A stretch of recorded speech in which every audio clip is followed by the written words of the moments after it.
전능하사 천지를 만드신 하나님 아버지를 내가 믿사오며 그 외아들 우리 주 예수 그리스도를 믿사오니 이는 성령으로 잉태하사 동정녀 마리아에게 나시고 본디오 빌라도에게 고난을 받으사 십자가에 못 박혀 죽으시고 장사한 지 사흘 만에 죽은 자 가운데서 다시 살아나시며 하늘에 오르사 전능하신 하나님 우편에 앉아 계시다가 저리로서 산 자와 죽은 자를 심판하러 오시리라. 성령을 믿사오며 거룩한 공예와 성도가 서로 교통하는 것과 죄를 사하여 주시는 것과 몸이 다시 사는 것과 영원히 사는 것을 믿사옵나이다. 아멘. 찬송하시겠습니다. 찬송가 64장, 찬송가 64장, 기뻐하며 경배하세. 통일 찬송가는 13장입니다.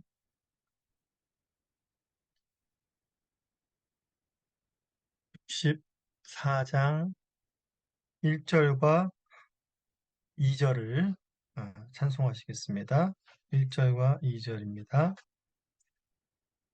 기뻐하며 경배하세 영광의 주 하나님 주 앞에서 우리 마음 피어나는 꽃 같아 죄와 슬픔 사라지고 의심 구름 거치니 변함없는 기쁨의 주 밝은 빛을 주시네.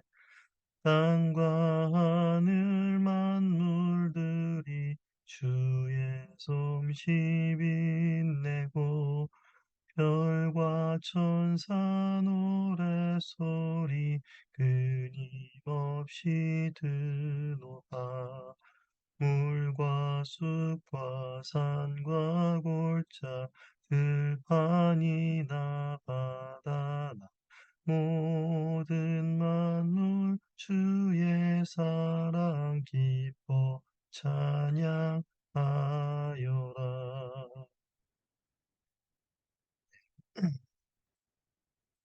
네, 하나님 말씀 보시겠습니다. 하나님 말씀은 시편 97편 1절에서 12절까지의 말씀입니다. 시편 97편 1절에서 12절까지의 말씀을 봉독하도록 하겠습니다. 여호와께서 다스리시나니 땅은 즐거워하며 허다한 섬은 기뻐할지어다. 구름과 흑암이 그를 둘렀고 의와 공평이 그의 보좌의 기초로다. 불이 그의 앞에서 나와 사방의 대적들을 불사르는도다. 그의 번개가 세계를 비추니 땅이 보고 떨었도다. 산들이 여호와 앞 곧 온 땅의 주 앞에서 밀랍같이 녹았도다. 하늘이 그의 의를 선포하니 모든 백성이 그의 영광을 보았도다. 조각한 신상을 섬기며 허무한 것으로 자랑하는 자는 다 수치를 당할 것이라. 너희 신들아 여호와께 경배할지어다. 여호와여 시온이 주의 심판을 듣고 기뻐하며 유다의 딸들이 즐거워하였나이다. 여호와여 주는 온 땅 위에 지존하시고 모든 신들보다 위에 계시니이다. 여호와를 사랑하는 너희여 악을 미워하라. 그가 그의 성도의 영혼을 보전하사 악인의 손에서 건지시느니라. 의인을 위하여 빛을 뿌리고 마음이 정직한 자를 위하여 기쁨을 뿌리시는도다. 의인이여 너희는 여호와로 말미암아 기뻐하며 그의 거룩한 이름에 감사할지어다. 하나님의 말씀입니다. 하나님께 감사합니다. 네, 시편 97편은 이제 여호와의 통치로 인하여서 온 세상은 기뻐하라 라는 것이 전체적인 메시지입니다. 여호와의 통치는 의와 공평으로 나타나고 결국 이러한 여호와의 통치를 기뻐할 수 있는 사람들은 의인뿐임을 시편 97편에서는 말해주고 있습니다. 자, 오늘 본문의 1절은 땅은 즐거워하며 허다한 섬들은 기뻐하라 라고 선언하고 있습니다. 왜냐하면 여호와께서 모든 것을 다스리시기 때문이다 라고 말을 하는 것입니다. 여기서 땅과 허다한 섬, 이것은 온 세상을 말하는데 바로 온 세상은 여호와의 통치를 인해 기뻐하라 라고 1절에서 선언하고 있습니다. 그리고 이제 2절부터 6절은 여호와의 다스림이 어떠하길래 온 세상이 기뻐할 수 있는지에 대해서 말해주고 있습니다. 그 이유는 바로 여호와께서는 의와 공평으로 세상을 다스리시기 때문입니다. 시편 기자는 이제 2절부터 구름과 흑암이 그를 둘렀다라고 말하면서 여호와의 임재를 나타내고 있습니다. 이 여호와의 임재는 시내 산에서의 여호와 임재를 연상시키고 있습니다. 즉 이런 구름과 흑암의 이미지는 바로 범접할 수 없는 하나님의 거룩하심과 위엄을 드러내는 것입니다. 이런 하나님의 임재는 온 땅이 하나님으로 인해 두렵게 하려는 것이 그 목적이 아니라 바로 그분이 의와 공평으로 다스리시는 분이라는 것을 알리기 위함을 시편 기자는 말하고 있습니다. 그래서 여호와의 보좌의 기초는 의와 공평이다라고 말하고 있는 것이지요. 시내산에서는 이스라엘 백성들에게 강림하셔서 하나님께서 율법을 주셨는데 이것은 바로 이 율법을 중심으로 하여서 하나님께서 의와 공평으로 하나님의 백성을 다스리시는 분이다라는 것을 드러낸 사건이었습니다. 여기서도 마찬가지로 하나님은 그분의 말씀을 중심으로 말씀을 기준으로 의와 공평을 나타내십니다. 바로 의와 공평의 다스림은 먼저 악한 자들을 향하여서 심판으로 드러나는 것을 시편 기자가 이야기하고 있습니다.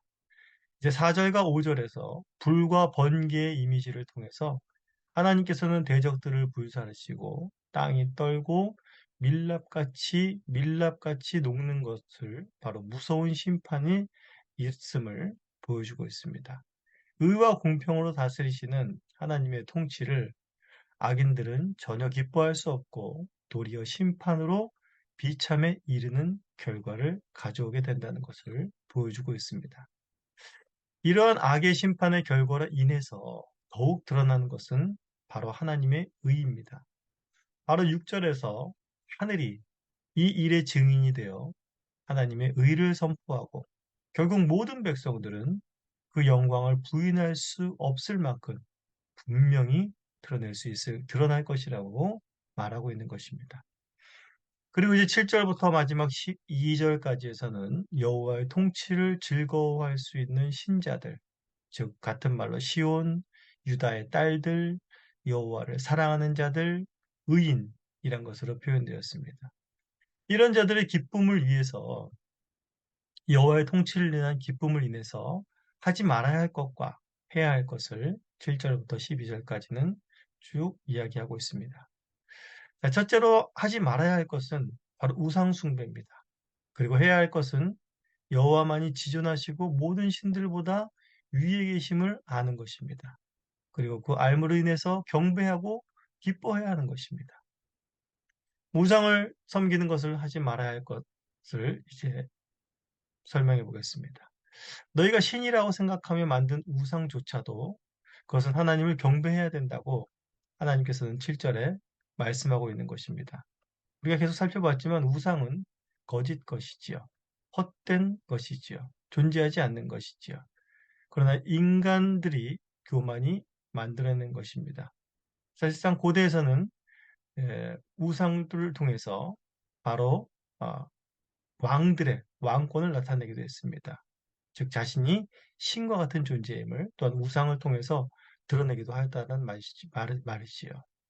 그러한 모든 왕들이라 할지라도 어떠한 인간이 존경하고 경배하는 그런 헛된 우상들이라 할지라도 결국에 모두 하나님 앞에 무릎을 꿇어야 할 존재들이다 라고 말하고 있습니다. 왜냐하면 9절에서와 같이 여호와는 온 땅 위에 지존하시고 모든 신들보다 위에 계시기 때문입니다. 두 번째로 10절에서 말하는 바 악을 미워하고 또한 여호와를 사랑해야 된다라는 것입니다. 여기서 악을 미워하라 해서 미워한다는 것은 다른 표현으로는 대적하라라는 말입니다. 악이라는 것은 단순히 멀리하는 것, 피하는 것으로 끝나야 되는 것이 아니라 좀 더 적극적으로 미워하고 대적해야 한다고 말하고 있습니다. 그 이유는 단순히 도덕적인 이유뿐만이 아니라 신자들이 누릴 수 있는 기쁨을 방해받지 않기 위해서입니다. 그렇다면 어떻게 신자는 악을 미워하고 대적하며 그 악에 맞설 수 있을까요?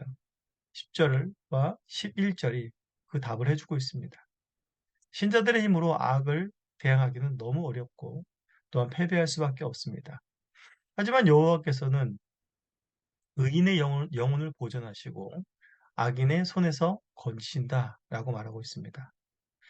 여기서 더 나아가서 의인을 위하여 빛을 뿌리시고 마음이 정직한 자를 위하여 기쁨을 뿌리시기 때문에 신자는 악에 맞서고 여호와의 통치를 맛보며 기쁨을 누릴 수 있게 된다라고 말하고 있습니다. 참 이것이 참 놀라운 표현입니다. 의인을 위해서 빛을 뿌리고 정직한 자를 위해서 기쁨을 뿌린다. 여기서 뿌린다라는 것은 바로 심었다라는 말입니다. 하나님이 신자들에게 빛을 심고 기쁨을 심었다라는 말이죠. 그렇기 때문에 신자는 반드시 빛같이 찬란한 미래가 보장되어 있으며 기쁨이 보장되어 있다라는 것입니다.